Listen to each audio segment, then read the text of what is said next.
پچھلی ویڈیو میں ہم نے شیخ عباس قمی کی مرکز کی زیارت کی تھی جو کہ باب قبلہ کے ساتھ ہے، اور اس ویڈیو میں ہم شیخ مرتضیٰ انصاری کی زیارت کریں گے مرکز کی، جو کہ باب قبلہ میں ہی واقع ہے۔ شیخ مرتضیٰ انصاری کا نسب جو ہے وہ جابر ابن عبداللہ انصاری سے جا کے ملتا ہے، جو کہ صحابی رسول تھے، اور ان کو پہلے امام علیہ السلام نے بھی اجتہاد کی سند دی اور آخری امام نے بھی اجتہاد کی سند دی۔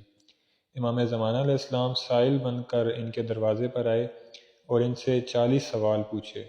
جب آپ نے تمام سوالوں کے درست جواب دے دیے تو امام زمانہ علیہ السلام نے آپ سے فرمایا کہ آپ بتحقیق مجتہد ہیں، یعنی امام زمانہ نے بھی انہیں اجتہاد کی سند دی۔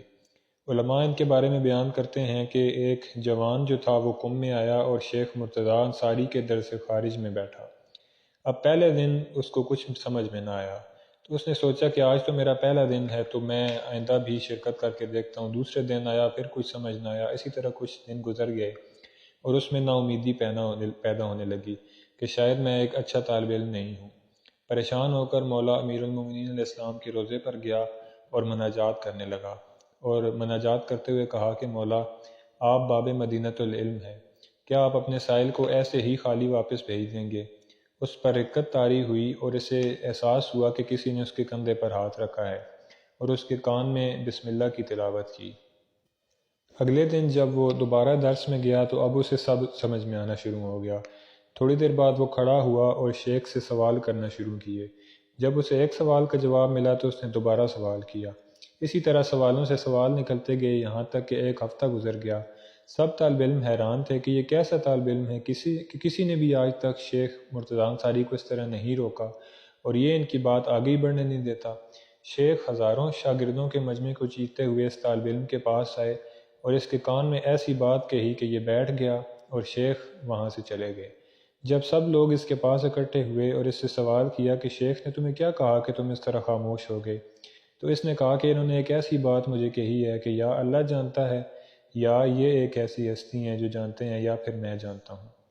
پھر اس طالب علم نے سارا واقعہ اپنے دوستوں کو بتایا اور کہا کہ شیخ نے مجھ سے کہا ہے کہ اتنا نہ اتراؤ اور غرور علمی میں مبتلا نہ ہو جاؤ، مجھے درس پڑھانے دو، کیونکہ جس ہستی کا تم نے ذکر کیا کہ صرف تمہارے کان میں بسم اللہ کی تلاوت کی ہے، اسی ہستی نے میرے کان میں پورے قرآن مجید کی تلاوت کی ہے۔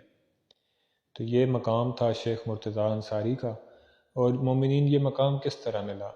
جب یہ مجتہد بنے تو خواتین ان کے ماں کے پاس آئیں اور ان کو مبارکباد دینے لگیں۔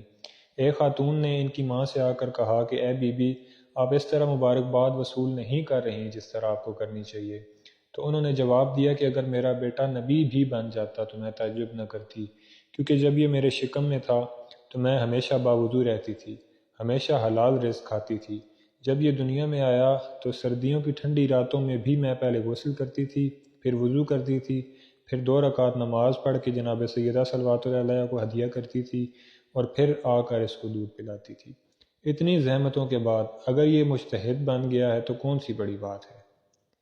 یہ مومنین کرام شیخ مرتضیٰ انصاری ان کی مرکز ہے جن کے میں نے واقعات آپ سے بیان کیے، اور ان کی بھی لازمی آپ زیارت کیا کریں۔ مولا کے حرم کے اندر ہی ان کی زیارت ہے۔ اکثر مومنین، خاص طور پہ پاکستانی مومنین، میں معذرت کے ساتھ اور افسوس کے ساتھ عرض کر رہا ہوں کہ یہاں پر آتے ہیں لیکن علماء کی زیارت نہیں کر پاتے، کیونکہ انہیں بتایا ہی نہیں جاتا کہ ان علماء کے کیا مقامات ہیں۔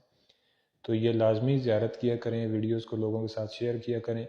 انشاءاللہ آئندہ ویڈیوز میں مزید علماء کی زیارات کے ساتھ آپ مومنین کی خدمت میں حاضر ہوں گا۔ والسلام علیکم ورحمۃ اللہ وبرکاتہ۔